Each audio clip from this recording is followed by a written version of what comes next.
Malam ni sebelum tidur, jangan lupa share video ni, repost video ni, copy link masuk dalam grup, sebarkan video ni sebanyak yang mungkin. Rugi sangat siapa yang tengah tengok video ni, dia tak share video ni, dia tak repost video ni. Weh, kenapa rugi pula Ustaz? Yalah, kita nak ajak semua orang yang ada dekat luar sana datang dekat video ni sama-sama. Sama-sama kita ingat kepada Allah. Oi, takkan tak dapat pahala kot ajak orang ingat Allah. Tapi Ustaz, saya ni bukan orang yang baik. Yalah, kita bukan orang yang baik lah, kita nak dapat pahala ajak orang ingat Allah. Okey, tak payah tunggu lama. Dalam video ni kita sama-sama nak beristighfar. Hari ni kita buat dosa kan? Dah istighfar ke belum? Dah minta ampun ke belum? Apa? Belum? Oi, tak mau macam tu.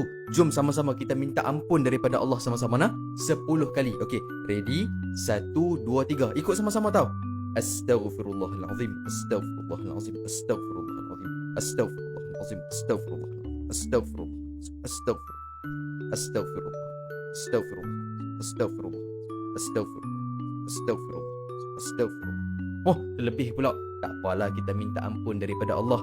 Semoga Allah Ta'ala mengampuni segala dosa kita, segala dosa semua orang yang tengah tengok video ni, ahli keluarga kita dan semua umat Islam. Amin ya rabbal alamin. Jangan lupa share, repost, sebar ke sebanyak yang mungkin.